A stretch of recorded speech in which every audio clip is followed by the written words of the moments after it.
એટલે જ્યાંથી બે લીધી ત્યાં ફોન કર્યો, એલા ભાઈ 60,000 ને બે લીધી, કઈ ગયો નથી લીધો. કપાસી આપ્યા હતા એમાં, તો કે હા કપાસી આપ્યા હતા. બાફેલ ઘોઘરી આપી, આ ઘોઘરી આપી તેલા ભાઈ. ખોળ આપ્યો તો, ખોળ, હા ખોળ આપ્યો તો. આ ત્રણમાં જ કાંઈ નહોતું દેવાનું. તો કેને દેવાનું શું હતું? ગળ. કામ તો કેને ગળનું વ્યસન છે એમ કેને. તો 2 કિલા ગળનું ભીલું લાવીને તગારામ નાખીને ખાંડીને ખવડાવતા હતા. ઓલાએ કીધું તેમ કે જેવો જીભે હવા દડશે ને સીધો પરાવા વાળશે. અને બે તમને કોઈ ગાંગડા સડાવ્યા ડાઢા, બે દોવાઈ ગઈ, બોઘરું તમને કોઈ ભરી દીધું 10 શેરિયું. ભાઈ રાજી થઈ ગયા, મુંજાન બાપુજી સારું કર્યું, ભેં તો બહુ સારી છે. હવે ઘટના એવી ઘટી, 30 દિવસની વેલિડિટીમાં એ 10 શેર દૂધ કરે એટલે 2 ટાણાનું 20 શેર થયું, એટલે 10 લીટર દૂધ 8 લીટર ડેરીમાં આપે ને 2 લીટર ઘેરે રાખે. 30 દીનો પગાર થયો. બાય રાજી થતી આવી, આઈએ મુંજાન બાપુજી શું છે? તો કે આમ જો આ 21,000 રૂપિયા દૂધનું બિલ આવ્યું છે. હે 21,000 રૂપિયા દૂધ? વાહ વાહ, તારી હાશ વણ બે ની ઊભી રહે. હવે ક્યાં હાલે, ક્યાં શું છે? એ કે 27,000 ગળનું બિલ છે. આ રોજ તમે જે ગાંગડા ઉલાળો છો ને પછી પાછા બાઈતા બી, હે તમે આવવાના, હે તમને કઈ ખબર પડતી નથી, જિંદગીમાં કોઈ દી ઉષા નહીં આવવા દો ને કંઈક બોલવાનું ચાલુ કર્યો. પછી બાપ ભળી ગયો, સાંભળી ગયો. હું ઘરમાં ડખો આદરો છે. આ વડીલની એક હું તમને આમ રીતસરની એક વાત રાઉન્ડ કરતો જાઉં છું. એ વડીલ સાંભળી ગયા કે હું ઘરમાં ડખો શું છે એમ. તો કે કાંઈ ના, તમારા દીકરા 60,000 ની ભે લેવા, ભે એવી નવસુંદરી જાફરાબાદી કુંડી સિંહોટી બરોડ લોહી નીકળે, પણ આ 10-20 શેર દૂધ કર્યું, પણ એમાં 21,000 નો ગળ ખાઈ ગઈ, એમાં 27,000 નો તો ગોળનો બિલ આવ્યું. રાયડું નાખોમાં, 5 માણસ સાંભળે એવું કરોમાં, ઘરની વાત ઘરમાં રાખો. સદીઓથી કહેતા આવ્યા છે બધાય. જેથી ઘરની વાત બહાર ફૂટી એટલે સમજી લેવાનું ઘર તૂટ્યું. છતાંય તો કે શું કરવું, 5 કિલો ડબ્બાના ગળ લેતા હો. ડબ્બાના ગળને કદાચ પુરુષોને ન ખબર હોય, હું કામ માવડીઓને વધારે ખબર હોય, કારણ કે એનું અન્નપૂર્ણા કહેવાય એટલે રસોડું સંભાળવાનું કામ હોય. 15 કિલોનો ડબ્બો હોય, એ હવા ફૂટ્યો તમને કોઈ ઓલો તાવે થયો એમ ભરાવો, ઊંસો એટલો થાય ડબ્બો, પણ લોંદો એટલો જ નીકળે. શીકણો મૂળ બહુ, સમજ્યા? બળ બહુ કરાવે. 5 કિલો ડબ્બાનો ગળ લેવા ને ફરજામાં જૂનું તગારું પડેલું, પાણીનો છટકારો નાખતા જાય. અને દાદા તમને કોઈ તગારામાં ગળ લીપતા જાય, પાણીનો છટકારો નાખતા જાય, દાદા ગળ લીપતા જાય. એવું સરસ મજાના 5 કિલા ગળનું પ્લાસ્ટર કરી દીધું. વહુ બટા અને તડકે હુકાવા મૂકી દો. અને તડકે હુકાવા મૂકી દીધું. 5 વાગ્યાનું ભેંસ દેવાનું ટાણું થયું. બાપુજી હા તગારા શું કરો? કાંઈ નહીં, તડકે હુકાવા મૂક્યું તું, હા લઈ લો તગારો, મૂકી દો ગમાણમાં મૂક્યું. હવે આ વખતે ભેંસ દાઢે ચડાવવાનું બંધ કર્યું, જીભે લેવાનું ચડાય, ચાટવાનું ચાલુ કર્યું ભાઈ એને. આન સરસ મજાનું તમને કોઈ સાટીને તમને કોઈ પરાહો વળે કે ભેં દો કે બોઘરું ભરી દીધું. બાપુજી હા ભેં દોવાય કે હવે શું કરવાનું? કાંઈ નહીં, સાટીને ભીનું થઈ ગયું, તડકે હુકાવા મૂક્યો પાછું. તડકે હુકાવા મૂકી દીધું. 3 વર્ષ વી ગયા, તગારું કાટી ગયું, પણ ગળની પોપડ ન ગઈ. આ આપણા બાપની કોઠા હોય. એટલે કદાચ હું વારે પ્રોગ્રામમાં એકની એક વાત એટલા માટે હું વધારે કહું કે 60 વર્ષના અનુભવો રાખ ન થઈ જાય, ધ્યાનમાં લેજો.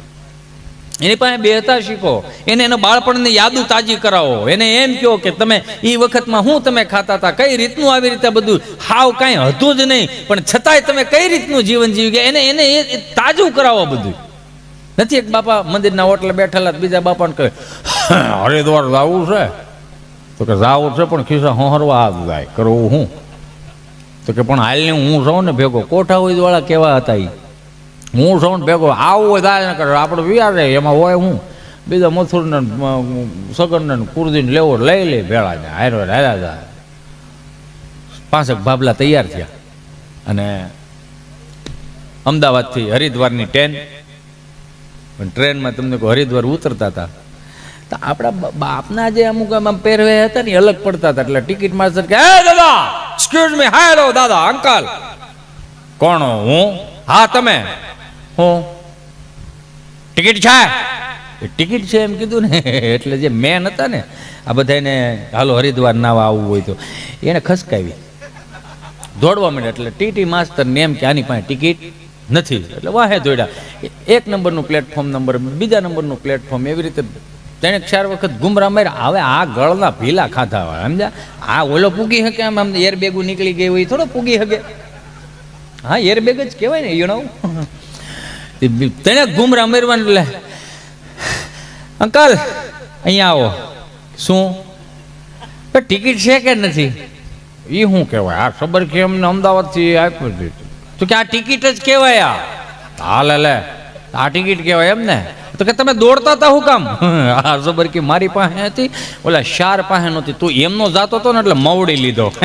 હાલ હરિદ્વાર ના એ કે એમ એમાં હોય હું ત્યાં બીજું ગંગા ના હોય એમ અહીંયા બોલો. એટલે આ જે આ અમુક વસ્તુ હતી ને એ અમુક, એટલે આ એક રમૂજની વાત છે ને. બાકી સવારના 5 વાગ્યાના બ્રહ્મ મુહૂર્તમાં જાગી અને રેડિયો ચાલુ કરીને અખંડ રોજી હરિતારા હાથમાં, હરી મારું ગાડું ક્યાં લઈ જાય. વૈષ્ણવજન તો જેને કહીએ જે પીડ પરાઈ જાણે રે, આ એને આખો દી શબ્દોનો નૂર રહેતો ને એટલે કદાચ મંદિરના ઓટલે આખો દી એને વિયો જતો. મારા તમારાથી અડધી કલાક નથી જઈ શકતી એવું કામ.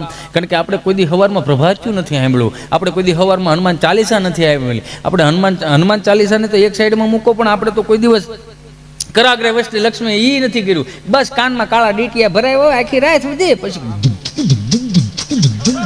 નકરું એવું જ હાંભળે રાખે સમજા. એટલે મગજ થઈ ગયા મૂળ તામ છે. હે સવારમાં ગીત વગેરે 8 વાગ્યા ઝલક દીકલા ભાઈ ભાખરી ભેળો થાય ને એટલે ઓલા કામે સડે. આ ઝલક દીખલાજાનું દીકરું થાતું વાંદરું માળું વાળું નાખે જડબામાં આગળ ખહુર. આ ભજન એને સાંભળતા ને એટલે એને કદાચ નૂર રહેતો. એટલે જ એની પાસે 3 વસ્તુ હતી. આઈ એમ સોરી, આજના યુવાનો પાસે નથી મળતી. ધીરજ, સંતોષ અને પોતાનું સત. સત એટલે કે એમ કહી દે કે આજ 5 વાગે ગાડું વાડીએ ન લઈ જતા. કેમ? તો કે મંડા હે આજ, એવું લાગે છે કે આજ વરસાદ આવશે, અને વરસાદ આવતો હોત. એ એનું સત હતું. આ સામે વરસ કે આ બાજુ ન આવે ભલે પૂળા પહેલા. આમાં આપણી ધીરજતા ખૂટી ગઈ, અંદરની સહન શક્તિ નથી, કાંઈ જ નહીં આપણામાં. મને અમુક તો યુવાનો અત્યારે 3 ટાણા ખાઈને મોટા થાય છે એની જ વાત છે.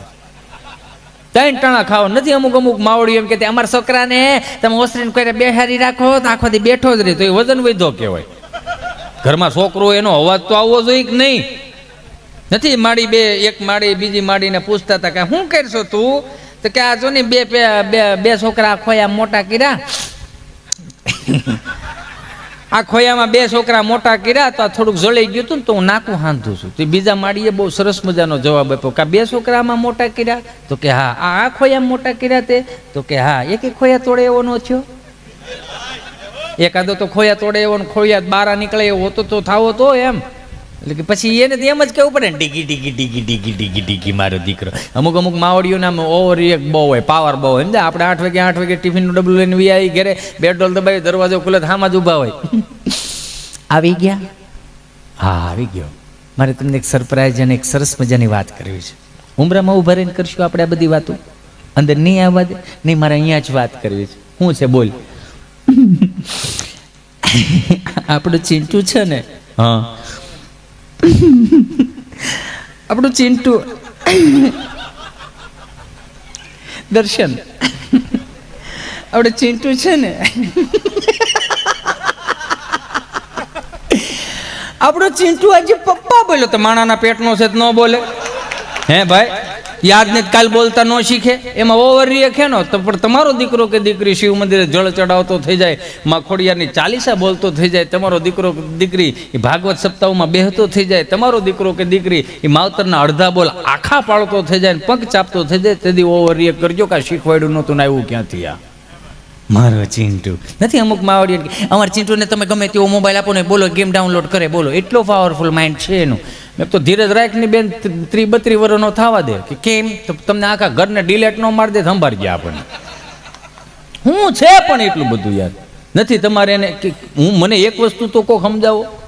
હું તમારા રેણી કેણીમાં ફેરફાર કરવા ન થયો, પણ એક બાપ થઈને તમે જે જીવન જીવા બધાને ખબર જ હોય કે આપણો દીકરો સુખી રહે, આપણો દીકરો સુખી રહે. આપણે આપણા દીકરાનું વિચાર્યું, આપણા બાપે એને વિચાર્યું હતું કે મારો દીકરો સુખી રહે, પણ એને અડધું તો એવું તો કરવા દો કે એને કઈ રીતે થાય. નથી આપણે ભૂખ લાગવા દેતા, નથી તરસ લાગવા દેતા, કે નથી એને 2-5 ડગલા હાલવા દેતા. એ કઈ રીતે? મને તો આમાં અમુક વસ્તુ તેમ થાય. જો પહેલા નંબરમાં તો આપણે 50-50 વીઘાના પાટડા છે, આપણે જ નથી કરતા તો આપણે પ્રજા પાસે શું કરાવશું? આપણે એવો રળે લઈને હાથ પેઢ્યું ખાય તો ખૂટે નહીં. તો શું ખાય? આને બટકા ભરાય? હે આને બટકા ભરાય? અત્યારે કેવી સિસ્ટમ થઈ ગઈ છે, કાંઈ પણ ઘરમાં બધી જાહો જલાલી હોય છતાંય સ્વિગીમાં જ મંગાવે. બોલે લગ્નવાળા બધા અહીંયા દેહમાં આવ્યા સમજા. ને ભાડા પોહાતા નહોતા લોકડાઉન પછી, એટલે બાપાને પૂછ્યું, બાપા હા ભાઈના લગ્ન આપણે અહીં કરી નાખ્યું. હા તો વાંધો ને, આપણું જ ફળ્યું ને આપણા બાપનું છે, તમે તો ધબધબાવો, તમે તમારે મજા આવે એટલું, કોઈ ના પાડવા વાળું નહીં, કોઈ ખાલી કરવા વાળું નહીં, મજા આવે ત્યાં સુધી ધબધબાવો. પણ સાંભળો, લગ્નમાં જે બનાવો હોય પણ ઓદું કોદું ન બનાવતા. કે કેમ? એ કે ઓદું કોદું તમે મારો દીકરો ખાય ને તમે તો હેવાયા બધા. પાછો તમે મને એ નથી ખબર પડતી કે આપણું નથી. આ અમુક તો ટૂંકમાં બોલે પેપ્સ એટલે કે પેપ્સી, કોક એટલે કે કોકો કોલા એમ. હમણાં એક ભાઈ અહીંયા જમવા ગયો, મને કે હિતેશભાઈ કોક સાથે ફાવશે. મેં આપણું રાંધેલું શું કામ કોકાઈ ખાવું જોઈએ? એમ નહીં, કોકો કોલા. મેં શાહીનું તબકડું ભર દે નહીં. આ તબકડું લખો, તબકડું. તબકડું ગૂગલનો શબ્દ નથી. તબકડું એ તબકડું. બાપા કહે કે જે બનાવો હોય પણ ઓદું કોદું મારો દીકરો ન બનાવો. એટલે ગૌઠિયા 5 દી રહેવું હોય, પાંચે પૂરું દે, સારું ખાઈને જાય તો વધારે સારું એમ. તો કે પણ બાપા કે હવે 30 જણા હાટું હું કંદોય બોલાવો? તો તમે 30 જણાના દીકરા થતા આમાં કંઈક આમાં મોબાઈલમાં કંઈક આંકડા દબાવો ને આમ કંઈક આમ જબલું ક્યાંકથી અંબાવી જાય છે, લાલ પીળું ને લીલું ક્યાંથી આવે? તો કે સ્વિગીમાંથી. તો સ્વિગી તમારી માસી થાય? તો કે ના ના બાપા એ કંપની છે. આ તો કંપની હોય તો મારા મોબાઈલમાં આવી જોઈએ ને. આપણે ગવઢિયા જો હાવ અંગૂઠા સાફ હતા, એન્ડ્રોઈડ ફોન વાપરતા થઈ ગયા. આનાથી મોટું આશ્ચર્ય તમારે શું જોવું જીવનમાં? વિડીયો કોલ કરે, લે હા હું છે મારો રખડો, ક્યાં ગયો તારો બાપ? તાર ગવઢીમાં? હા યાર ર બજાર સોળા ર. આવી રીતે તો યાર એ વિડીયો કોલ કરતા હોય. તો આનાથી મોટું આશ્ચર્ય તમારે શું જોઈએ એન્ડ્રોઈડ ફોનમાં? તો બાપા કહે કે આમાં તો મારામાં આવે કે હા, તો આમાં નાખી દે, હું મગાવી દઉં બધું, તમે છૂટા, તમે બીજું મોટો કરવા. તો બાપાને સ્વિગી નાખી દીધી આમાં, સ્વિગીની એપ્લિકેશન. તો બાપા ખાટલો ઢવડી લીમડા હેઠે વીએ ગયા અને સ્વિગીમાં ફોન કર્યો. આને કઈ રીતે યુઝ કરવાનો હોય? કે ગેસનો બાટલો લખાવો એમ, હાથે થઈ જાવ તમે તમારું કામ કરો. હા, તો બાપાએ સ્વિગીમાં ફોન કર્યો. હાલો, નમસ્કાર, સ્વિગી વર્લ્ડમાં આપનું હાર્દિક સ્વાગત છે. હા બેન, જય શ્રી કૃષ્ણ. ગુજરાતી માટે 1 દબાવો, હિન્દી કે લીએ 2 દબાएं. ગુજરાતી ભેળો થાય, હિન્દીમાં તું ગોટા છોડાય એમ કરીને ગુજરાતી ઉપર 1 દબાવ્યું, થોડી પાછું અંદર લઈ ગયા. નમસ્કાર, સ્વિગી વર્લ્ડમાં આપનું હાર્દિક સ્વાગત છે. મીઠાઈ માટે 1 દબાવો, ફરસાણ માટે 2 દબાવો, ચટણી માટે 3 દબાવો. મીઠાઈનું કામ છે, અમારે બાયું ચટણી બનાવે, તમારો ડોહો કોઈ ન બનાવી શકે એમ કરીને મીઠાઈ ઉપર 1 દબાવ્યું, થોડી પાછું અંદર લઈ ગયા. નમસ્કાર, મીઠાઈ વર્લ્ડમાં આપનું હાર્દિક સ્વાગત છે. ગુલાબજાંબુ માટે 1 દબાવો, કાજુ કતરી માટે 2 દબાવો, જલેબી માટે 3 દબાવો, લાડવા માટે 4 દબાવો. હવે આવ્યો મારો દીકરો લાડવા હાથમાં, લે એમ કરીને લાડવા ઉપર 4 દબાવ્યું, વળી પાછું અંદર લઈ ગયા. ફોન ચાલુ ને એટલે ફોન ધીમો ધીમો ગરમ થતો હતો, ત્યાં કાને અડતો હતો ને એમ બાપાએ ગરમ થતા હતા. વળી પાછું અંદર લઈ ગયા. નમસ્કાર, લાડવા વર્લ્ડમાં આપનું હાર્દિક સ્વાગત છે. બેસનના લાડવા માટે 1 દબાવો, બેસન એટલે ઓલા લાહા ટકા. બેસનના લાડવા માટે 1 દબાવો, મોતીચૂરના લાડવા માટે 2 દબાવો, લાડવી માટે 3 દબાવો, ચૂરમાના લાડવા માટે 4 દબાવો. હા, હવે મારો દીકરો ચૂરમાના લાડવા હાથમાં આવ્યો, લે એમ કરીને ચૂરમાના લાડવા ઉપર 4 દબાવ્યું, વળી પાછા અંદર લઈ ગયા. બાપાનો મગજ લો, હા મારો દીકરો એટલે આ નકરી બાવડું ઢવડીને અંદર જ લઈ દે. કાંઈ એટલું બધું અંદર જાવ તો ધારી જ 5 કિલો લઈ આવું. તો એ કે જવા દે, કેટલું કામ જોયું છે આમ. તો એ વળી પાછું એને દબાવ્યું બટન, વળી પાછું કે નમસ્કાર, લાડવા વર્લ્ડમાં આપનું હાર્દિક સ્વાગત છે. હો, ચૂરમાના લાડવા વર્લ્ડમાં આપનું હાર્દિક સ્વાગત છે. 5 કિલો માટે 1 દબાવો, 10 કિલો માટે 2 દબાવો, 15 કિલો માટે 3 દબાવો, 20 કિલો માટે 4 દબાવો. બાપા કે મારે કાંઈ દબાવો નથી. મેં ભરતની દીકરી આગળ તો એમ કહે ને 20 કિલોનો ઉપર બેઠો, તો પછી હામે એમ કે જબલામ ભરતો ડબરામાં આપ્યું. એને આમ કરીને ફોન કાપી નાખ્યો. આની એ માથા કૂટ જ નથી કરી. આમ 1 વાર કર્યું, 2 વાર કર્યું તો 20 કિલોનો ઓર્ડર વી ગયો.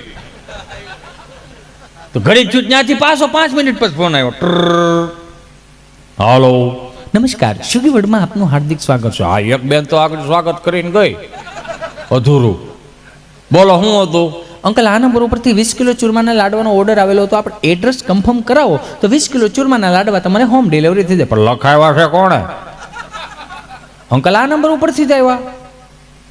મેં નથી લખાવ્યા. અંકલ, કોણે લખાવ્યા? અમે 4 ભાઈઓ છીએ. કોણ? લાઈક દુદા માટે 1 દબાય, વલ્લભ માટે 2 દબાય, કુરજી માટે 3 દબાય, મને મળવું 4 દબાય. ઓલી 3માં કાંઈ નાખ્યું. આની યાર માથાકૂટ કરાય કે આની યાર માથાકૂટ જ ન હોય. આ કોઠા ઉજની વાત મારે ખાલી તમને કરવી છે. તમે દુનિયાના કોઈ પણ ખૂણે વિયા જાઓ, જેથી તમને તમારો મેપ એટલે રસ્તો બતાવનારું મેપ એપ્લિકેશન જેથી ભૂલો પડવે ને તમને ઊભા રાખે ને તેથી બાપને ફોન કરજો, અહીંયા બેઠો બેઠો રસ્તો સીન છે કે અહીંથી અહીં વિયો જા, અહીંથી અહીં વિયો જા. આ તો ખુદને આપણી ઉપર ભરોસો તો નથી, પણ આપણા બાપ ઉપર ભરોસો નથી. કારણ કે એ બાપ એટલે કે જેવો તેવો બાપ નહીં ભાઈ, પ્રેક્ટિકલી શીખવાડ્યું. 7-8 તમને કહું ફળિયામાં રમતા હોય, સંયુક્ત કુટુંબ હતું, ઈશ્વરની કૃપા હતી, માણસને પ્રજનન કરવાની દવા ન લેવી પડતી. એમ સોરી, વ્યાસપીઠ ઉપરથી બેઠો છું છતાંય મારે કહેવું પડે.